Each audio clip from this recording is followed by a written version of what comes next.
आइए आज सुनाते हैं 5 हाथी भाइयों की बहुत ही सुंदर सी कहानी। एक जंगल होता है, उसमें एक हथनी होती है और उसके 5 पुत्र होते हैं। वो पांचों पुत्र बहुत ही बलशाली और बहुत ही चमत्कारी होते हैं और सब में अनोखी अनोखी पावर होती है। पांचों के पांचों अपनी माँ के बहुत आज्ञाकारी होते हैं और आपस में भी एक दूसरे से बहुत प्यार करते हैं। उसमें से एक जो भाई होता है, पहला भाई, उसके अंदर एक पावर होती है। उसके अंदर ऐसी पावर होती है कि वह अपनी सूंड से पूरे समुद्र का पानी एक साथ खींच लेता है, लेकिन वह पूरा समुद्र का पानी केवल और केवल 10 मिनट के लिए ही रख पाता है। उसके बाद उसको पानी को निकालना पड़ता है। और अब उसका जो दूसरा भाई होता है, उसके पास एक अद्भुत क्वालिटी होती है। वह अपनी सूंड को चाहे जितना लंबा कर सकता है। उसकी ही अद्भुत पावर बहुत ही निराली होती है। और फिर उसका तीसरा भाई भी होता है। और तीसरे भाई में तो अलग ही तरह की पावर होती है। उसमें ऐसी पावर होती है कि वह आग के ऊपर कितनी ही देर तक रह सकता है। आग उसका कुछ नहीं बिगाड़ पाती। वह आग में आराम से मस्ती से घूम सकता है। उसके बाद उसके चौथे भाई के पास भी एक अद्भुत शक्ति होती है। वह पानी के ऊपर पैदल चल सकता है। उसे पानी में डूबता ही नहीं है। प्लस वह पानी के अंदर सांस रोक के कितनी देर तक रह सकता है। तो ये उसके चौथे भाई के पास पावर थी। अब उसका पांचवें भाई के पास एक और पावर होती है कि उसकी जो गर्दन होती है वो बहुत मजबूत होती है। उसकी गर्दन पे कितने ही बड़े से बड़ा प्रहार क्यों ना हो जाए, उसकी गर्दन का कुछ नहीं आता।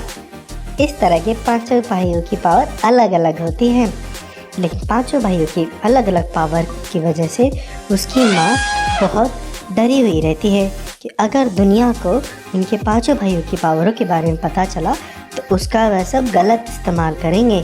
इसलिए उसकी माँ जब भी बाहर जाती है तो वह एक ही हाथी को लेके जाती है। इस तरह से दुनिया को लगता है कि इस हाथनी के केवल एक ही पुत्र है। वह बारी बारी से एक पुत्र को ले जाती तो अगली बार दूसरे पुत्र को लेके जाती। इस तरह से वह लोग खुशी से अपनी जिंदगी जी रहे थे। एक दिन उसकी माँ अपने पुत्रों से बात कर रही होती है और अपनी चिंता जाहिर कर रही होती है कि वह अपने बच्चों को लेके बहुत फिक्रमंद होती है। वह बोलती है कि पुत्रों, ये दुनिया में हमें बहुत सावधानी से रहना पड़ेगा, हमें बहुत ध्यान से रहना पड़ेगा। तब पुत्र बोलता है, हाँ माँ, हम बहुत सावधानी से रहेंगे। हम सब पांचों भाई एक दूसरे की मदद करेंगे, हम साथ में रहेंगे और हमेशा खुशहाल रहेंगे। तीसरा भाई बोलता है, हाँ माँ, हाँ, हम आपस में मिल के रहेंगे। माँ अपने भाइयों की एकता देख के बहुत खुश होती है। वो बोलती है, मेरे बच्चों, तुम हमेशा ऐसे ही रहना, हमेशा आपस में साथ मिल के रहना, कभी एक दूसरे के विरुद्ध मत खड़े होना। एकता में ही शक्ति है। तुम सब साथ में रहोगे, एक साथ रहोगे तो दुनिया की कोई भी शक्ति तुम्हें परास्त नहीं कर पाएगी। कुछ दिन बीतने के बाद पांचों भाई एक साथ जंगल में घूमने निकलते हैं। तभी जब वो समुद्र के किनारे पहुंचते हैं तो उनका एक भाई बोलता है, अरे भाइयों, मैं काम करता हूँ, मैं पूरे समुद्र का पानी अपनी सूंड में भर लेता हूँ और फिर तुम सब लोग सारी मछलियाँ ले लेना ताकि हम उसको बेच के अपना जीवन यापन कर सकें। चारों भाई हामी भरते हैं, लेकिन वह भाई बोलता है, जैसे ही मैं समुद्र का पानी पूरा पी लूँगा तब तुमको 10 मिनट में आना है, क्योंकि मैं 10 मिनट से ज़्यादा होल्ड नहीं कर सकता। वह जब पूरा पानी पी लेता है तब सारे भाई फटाक से मछलियों को लेके आ जाते हैं और जैसे ही 10 मिनट पूरे होते हैं तो वह वापस से समुद्र का पानी समुद्र में डाल देता है। फिर उसके बाद पांचों में से एक भाई बाजार में जाके उन मछलियों को बेचता है और बहुत सारा पैसा इकट्ठा करता है। और उसकी मछलियाँ जल्दी से बिक भी जाती हैं। यह चीज़ देख के दूसरे हाथी उसके पास आते हैं और बोलते हैं कि अरे यार, तुम तो बहुत ताज़ी ताज़ी और फ्रेश मछलियाँ लेके आते हो और तुम्हारी मछलियाँ इसलिए इतनी जल्दी बिक जाती हैं। हमारे तो ऐसा साथ होता ही नहीं है, क्या तुम हमारी मदद करोगे? तब वह हाथी बोलता है, हाँ हाँ दोस्तों, मैं क्यों नहीं तुम्हारी मदद करूँगा। तुम एक काम करना, कल समुद्र के किनारे आ जाना, वहाँ पे मिलके अपन खूब सारी मछलियाँ ले लेंगे। और फिर वह भाई अपनी मम्मी और अपने भाइयों के पास आके यह बात बताता है। तब उसकी माँ बोलती है, कोई नहीं बेटा, दूसरों की मदद करना एक अच्छी बात है। तब वह अगले दिन वह भाई जो कि पूरा समुद्र का पानी पी लेता है, वह इस बार समुद्र के किनारे जाता है। तो समुद्र के किनारे बाकी के दोनों भी हाथी भी आ जाते हैं। तब वह समुद्र के किनारे जाके बोलता है कि देखो सुनो दोस्तों, मैं केवल 10 मिनट के लिए ही पानी अपनी सूंड में रख सकता हूँ, उससे ज़्यादा मैं नहीं रख पाऊँगा। मुझे पानी को निकालना पड़ेगा, इसलिए 10 मिनट के अंदर तुम जितनी मछलियाँ पकड़ सकते हो उतनी ही पकड़ के लेके आना, ज़्यादा लालच मत करना। उसके बाद वह समुद्र का पूरा पानी अपनी सूंड में भर लेता है और फिर उसके बाद समुद्र में बहुत सारी मछलियाँ देख के वो दोनों तो पागल ही हो जाते हैं। वो मछलियों को लेने लग जाते हैं। उसके बाद वो 10 मिनट बीतने के बाद भी वो लोग वहीं पे घूम रहे होते हैं और मछलियाँ इकट्ठी कर रहे होते हैं। तब वह हाथी बोलता है, अरे मेरी सूंड में दर्द हो रहा है, जल्दी से आओ, मुझे पानी छोड़ना पड़ेगा, अरे मुझे पानी छोड़ना पड़ेगा, जल्दी आ जाओ, जल्दी आ जाओ। लेकिन वह हाथी आते ही नहीं है, तो उसे पानी को छोड़ना पड़ जाता है। जैसे वो पानी छोड़ता है तो वो दोनों हाथी डूबने लग जाते हैं। वो दोनों हाथी बोलते हैं, अरे बचाओ बचाओ बचाओ बचाओ, लेकिन वह अपने आप को बचा नहीं पाते और पानी में डूब के उनकी मृत्यु हो जाती है। उसके बाद ये खबर जंगल में आग की तरह फैल जाती है और ये बात जंगल के राजा शेर को पता लगती है। तो शेर का राजा उस हाथी को अपने पास बुलाता है और फिर वह उसे बोलता है, हाथी जंगल के राजा के पास जाके बोलता है, अरे आपने हमें बुलाया था जंगल के राजा, मैं क्या आपकी सेवा कर सकता हूँ? प्लीज़ मुझे बताइए, मैं क्या कर सकता हूँ आपकी मदद? मैं यहाँ पे आपकी हाजिर में हाजिर हूँ। अब जंगल का राजा बोलता है, अरे हाथी, तूने अपराध किया है, तूने तुम्हारे जैसे 2 हाथी को डुबा के मार दिया, ये घोर अपराध है, तुझे इसकी सज़ा मिलनी चाहिए। तब हाथी बोलता है, अरे शेर राजा, मैं क्या करूं, मैं पूरा पानी पी लिया था, मैंने उन्हें बोला था 10 मिनट के अंदर आ जाना, लेकिन उन्होंने मेरी सुनी नहीं। अगर मैं वो पानी नहीं निकालता तो मैं फट जाता, मैं क्या करता? तब शेर बोलता है, नहीं नहीं, इससे कुछ फ़र्क नहीं पड़ता, तुम्हारी वजह से 2 हाथियों की जान गई है, इसके लिए तुम्हारी ही ज़िंदगी लेनी पड़ेगी, मुझे न्याय करना पड़ेगा। तब वह हाथी बोलता है, ठीक है हाथी राजा, बस मेरी एक इल्तिजा है कि मैं अपनी माता से मिलके आ जाऊं। तब राजा इसमें हामी भरता है। वह फिर अपने घर पे अपनी माँ और अपने भाइयों से मिलने जाता है और सारी आपबीती बताता है। तब उसका दूसरा भाई जो सांस रोक पाता है और पानी पे चल पाता है, वो बोलता है, चिंता मत करो भाई, मैं जाता हूँ, इस बार मैं वहाँ पे जाके पानी पे चलूँगा और सांस रोक के बैठ जाऊँगा, तो मैं मरूँगा ही नहीं, तो उनको पता भी नहीं चलेगा। हा हा हा। उसके बाद वह भाई समुद्र के किनारे चला जाता है और बाकी शेर और बाकी उसके 2 सिपह सलार भी वहाँ आ जाते हैं। और फिर शेर बोलता है, अरे हाथी चलो, अब तुम्हें समुद्र में डूबना पड़ेगा, और वो उसको समुद्र में भेज देते हैं। लेकिन शेर का सिर चकरा जाता है। वो देखता है कि ये हाथी तो पानी के ऊपर चल रहा है, पानी पे आराम से चल रहा है, इसको कुछ ही नहीं हो रहा, वो डूब ही नहीं रहा। और फिर वो कुछ देर में वापस पानी के अंदर जाता है और उस क्योंकि उसे अपनी सांस रोक पाता है, और काफ़ी आधे 1 घंटे बाद फिर से ऊपर आ जाता है, पानी में तैरता है। तो शेर का तो सिर ही चकरा जाता है। शेर उसे बोलता है कि अरे तुझे इस पानी से तो कुछ ही नहीं हुआ, मुझे दूसरी तरकीब लगानी पड़ेगी, चलो अब तुमको मैं दूसरे तरीके से मारूंगा, मैं तुम्हें अब तुम्हारी गर्दन कटवाऊंगा। लेकिन फिर हाथी बोलता है कि अरे शेर राजा, मुझे अपनी माँ से वापस से मिलने जाने दो ना, मैं अपनी माँ से मिल के आ जाऊँ क्या?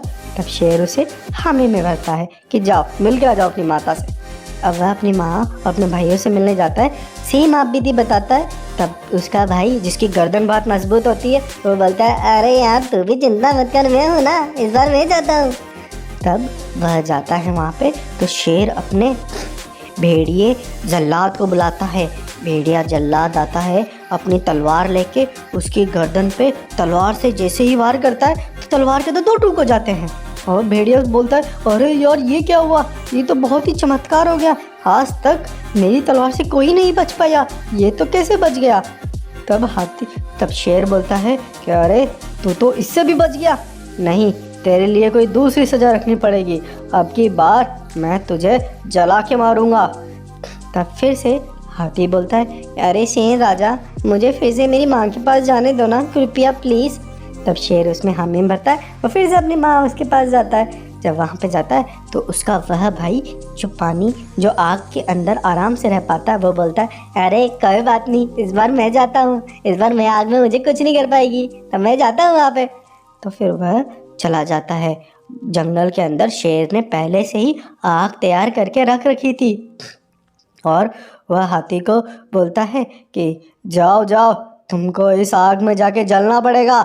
तब वह हाथी बोलता है, ठीक है, मैं इस आग पे जाने के लिए तैयार हूँ। और वह आग में जाता है, लेकिन सरप्राइजिंगली आग भी उसका कुछ नहीं बिगाड़ पाती। वह आग में तो आराम से घूम रहा फिर रहा होता है, आग तो उसका कुछ भी नहीं बिगाड़ पाती। वह आग के अंदर इस तरह से घूमना नाच रहा होता है जैसे कि उसको तो मज़ा आ रहा होता है। यहाँ तक कि आग भी ऐसा लगता है कि उसी का साथ निभा रही होती है। वो आग जैसे जैसे वो बोलता है ज़्यादा है वैसे ज़्यादा होती है, जैसे बोलता है कम है वैसे कम होती है। ये देख के तो सभी जानवरों का सिर ही चकरा जाता है। बंदर भी एकदम परेशान हो जाता है कि ये क्या है। शेर बोलता है, अरे ये तो फिर से आग से भी बच गया, अब क्या करें। तब वो बोलता है, फिर से कुछ नया तरकीब निकालना पड़ेगा हमें, हम क्या करें, हम तो कुछ नहीं कर पा रहे हैं इन हाथियों का, तो क्या करें। तब शेर बोलता है कि अरे कोई नहीं, अब मैं तो हार गया, अब मैं इनको कुछ नहीं कर सकता, जाओ तुमको जीवन दान दिया, मैं तुमको मार ही नहीं पा रहा तो मैं तुम्हें मारूं कैसे। तो वो फिर उनको छोड़ देता है। तब वह हाथी खुशी खुशी अपने मम्मी और अपने बाकी भाइयों के पास जाता है।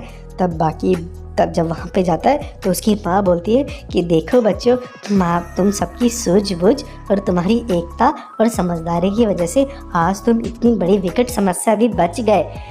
लेकिन हम अब इस जंगल में ज़्यादा देर तक नहीं रह सकते, क्योंकि हमारा राज अगर खुल गया तो शेर राजा हमें नहीं छोड़ेगा, हमें कहीं दूसरे जंगल में कहीं दूर जाके बसना चाहिए। तो इसी तरह से वह उसकी माँ और उसके पांचों भाई जब रात होती है तो वह वहाँ से निकल जाते हैं और अंधेरे में जा रहे होते हैं।